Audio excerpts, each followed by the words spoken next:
We did a Bible study before every game. There were about 20 of us. It brought us closer than you could. We were brothers there, man. And then we come out this season, most program wins. The amount of faith our team had in the plan God had for us, it equaled success.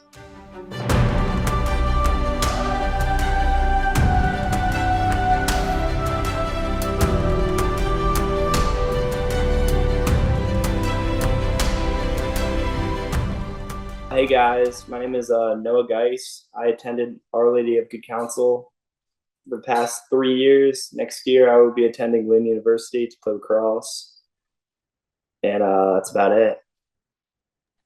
Awesome, awesome. So let's kind of pivot a little bit to your faith life. What's your faith journey been like? Have you been a Catholic or another form of Christianity or your life? What's that kind of been like for you, Noah? Oh, grew up as a Catholic. Both, or my mom is. Got baptized when I was little. Went to church school, elementary school. Remember missing basketball practice for it. I was the biggest fan. I can't lie. But I lost it a little in middle school. Didn't really go to church, nothing like that. Transferred to Our Lady of Good Counsel sophomore year. Still wasn't really that big into it. But as the years went on, religion classes, masses, everything like that, daily prayers, I really just started finding my faith again, and it's been incredible. I've been attending church more. I'm planning to get confirmed pretty soon. I cannot wait for that. But yeah, it's only up from here. That's awesome, man. Yeah, you're right. Only up from here. What was kind of the tipping point? Is there a certain moment in high school when it was like, you felt that faith was kind of needed in your life, even though you kind of were without it for a little while? I'm gonna have to go with my lacrosse recruiting journey because I don't know. Starting off, didn't always want to play college lacrosse. I kind of found it again. Got a lot more serious about it. But as the recruiting process progressed and progressed, kids were committing. I felt schools weren't exactly hitting my phone. You know what I mean? But I felt like there just wasn't a place for me. I was very stressed out. All I wanted to do was play at the next level, and I just knew he had a plan for me. So I started just praying more. Like that's all I prayed about, and thankfully I found the perfect school for me. That was my tipping point. Like finding the school that really fit me after I prayed and prayed and prayed about it. I gotta go with that. Yeah, definitely. I think that's a great experience when you kind of have to like trust God and know Mm-hmm. that He has a plan, even though you can't see it for yourself. That's Mm-hmm. awesome. So, as you were going through that, period of doubt, did you have a particular verse that you kind of leaned on to kind of give you support? Actually, yeah. For every game, my favorite quote of all time. It's if God is with you, then who can be against you? It always gets me fired up. And what does that kind of mean for you? If God is for you, who can be against you? I guess I asked that in part because, as you're going through the period of doubt, I'm sure there was a lot of times when you were like, God, are you actually for me? So how does that quote kind of resonate in your life?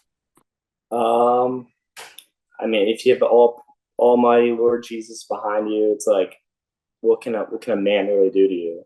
Like, you have a friend, an ally, the Lord by your side, always by your side, will never leave your side, no matter what. Then who can really be a bigger threat to you or hurt you with him by your side? Yeah, definitely for sure. You already kind of talked a little bit about one of your struggles with faith during your college recruiting process, but has there been a time in your life where God's kind of shown himself powerful in your life? Is there a time you've kind of had like a faith victory, so to speak? Big faith victory for me was, good counsel. It was hard. 3 head coaches in 4 years for my high school career. We put in all this work, freshman, sophomore, junior year. We actually we did a Bible study before every game. There were about 20 of us. It brought us closer than we were brothers there, man. And then we come out this season, most program wins, and then the amount of faith our team had in the plan God had for us, it equaled success because we weren't doing it for us. We were doing it for each other, but mostly we were doing it for a higher power. And I think that's got to be it. When did y'all start having the studies? First three games in, we started doing it. Jack Hampton, I'm sure familiar with him. We got our team together. Everyone was with it. It was just really good feeling. Just having that extra bond. Yeah, definitely. I think it's a good way to bond together and then kind of feel get that spiritual power before a game. I think it's a combination of God and your ability. Here's an interesting question for you. Do you think you know it's hard to go out and play for Christ while playing for your school and for yourself at the same time? How do you kind of balance all those different motivating factors? Absolutely. That's a really good question. Like, obviously, like every time you score, make a highlight, like whatever, like it can be hard to not make it about yourself or make it about your team, but you really just like gotta keep it like you have one goal, you're doing this for one person. It is tough, but it's a balance that you have to manage. And I think as a team did a really great job with it. We were very humble. We never got too cocky or whatever. We never got too down. It kept us at a good even balance, like an equilibrium, you could say. Yeah, definitely. I mean, I know, especially as you're getting recruited, you're trying to promote yourself, as a good, player that would, be good at a college team. But I think, realizing that everything you do is for Christ, I think that kind of gives you a different level Motivation. of exactly a different motivation for who you're playing for, knowing that everything is for Christ. That's awesome. So you had the Bible studies on the lacrosse team. What kind of got you into the Bible studies through the Strength in Christ kind of club program at GC? What got me into it? Yeah, what kind of got you into it? How'd you hear about it? Obviously, I guess this sounded like something you want to be a part of, given that you were kind of getting that in lacrosse season and as you're starting to kind of find Jesus again. Lucas Benavides, sure you've heard of him. Just super good at promoting it, reeling it in, and I just wanted to learn more about the calls that I cared so much about the Lord. I just it was just like the my willpower to learn more and grow stronger with my faith. I'm kind of going backwards here. Going back to the lacrosse Bible studies, was it kind of hard to relate to the obviously non-religious people on the team? Did everybody kind of buy into that? Just out of curiosity, how did that kind of go? Because I assume not every single person was kind of religious. Not every single person was religious, but every verse or Bible verse that we read, it gave a very powerful message, whether you were religious or not. You, it still gave you the motivation, gave you the willpower to just go out and play your best and really just bond together. It was all about the message. Like you could go in without faith, still understand the message, and just feel closer as a team. Yeah, because the lessons of teamwork and you know playing together kind of transcends beyond faith. So I'm sure it was easy to relate for everybody, even if you were religious or not. Here's kind of an interesting question for you as a athlete. What kind of athlete do you think Jesus would be? What kind of athlete? I think so. Imagine Michael Jordan. I think he would be five times that. I think he'd be dunking on everybody, just pulling it from half court. But then he'd have this like kind of humble presence about him still. Yeah, I mean, hey, I want to have Jesus on my team if he's going to be dunking it and shooting it from half court.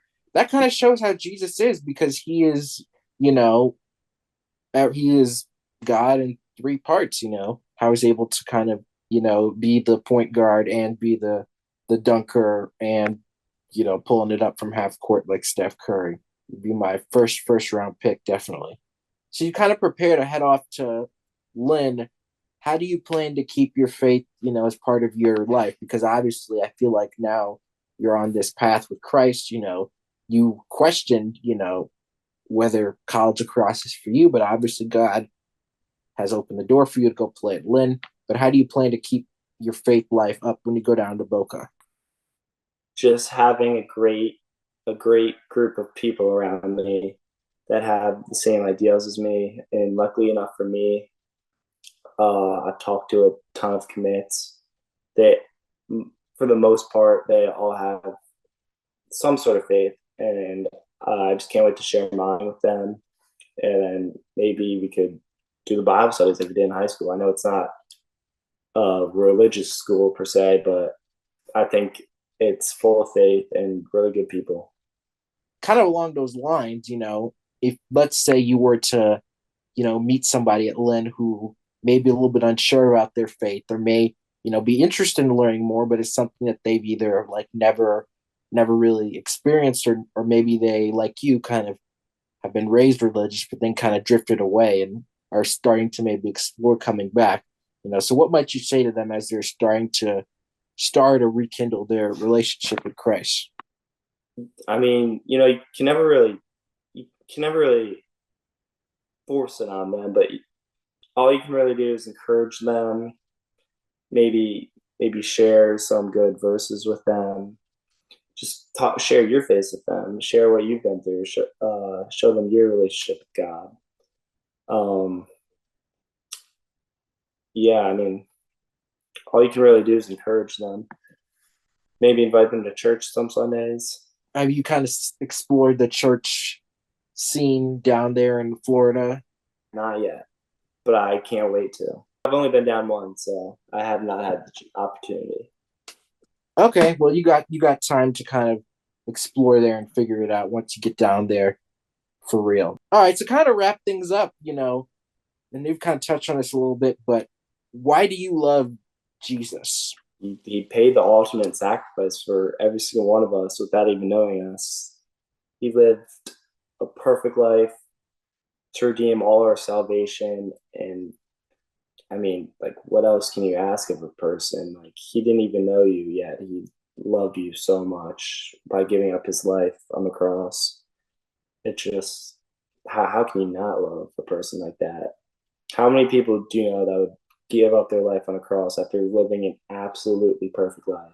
He didn't sin once, yet he was crucified. Yeah, and his love, encourages us to love others. Is there anything that comes to mind, something that you can do tangibly at Lynn to show Christ's love to others? I mean, yeah, absolutely. Just showing love to everybody. There's no reason to be mean. Just show everybody love and just hope to get it back. And if you don't get it back, then I mean, what else can you do? You just show more love. What does showing love look like to you? It looks like just being a good person, just being nice to them, smile to them, and just say hi to everybody. Just be sociable. If you see somebody maybe not fitting in, it's hard, like adjusting. Like lucky enough for me, like I've already met some kids going there for lacrosse, so I have some friends already, but it's gonna be tough for some people. So just including them, just being inclusive. Yeah. Yeah, definitely. I'm kind of going back again in time a little bit because when you transferred into good counsel, how was that transition like for you? And what did you kind of find helpful as you transitioned from a different school into the good counsel community? I was definitely rough at first. I For a little bit I didn't think private school was for me, coming from public school for however many years.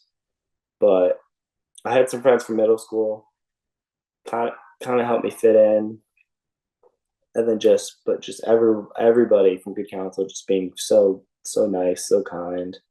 that really made a difference, and that's why I think Good Counsel is the best school in the world, and I can't wait to send my kids there one day. That's high praise, man. The best school in the world. School in the world, come on. High praise for someone who didn't really think private school was for them. But I think that's how God works. He puts you in places and you think there's no right way that this is going to work. And then sure enough, you go through it and here you are, you're looking forward to sending your kids there.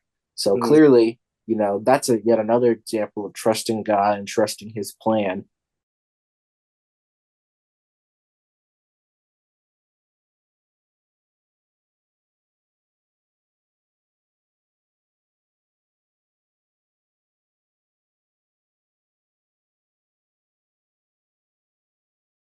That's a good bar to live by, for all of us, as you start in Lynn, as we kind of move on to the next chapter of our lives, that he could see over the mountains that we can't.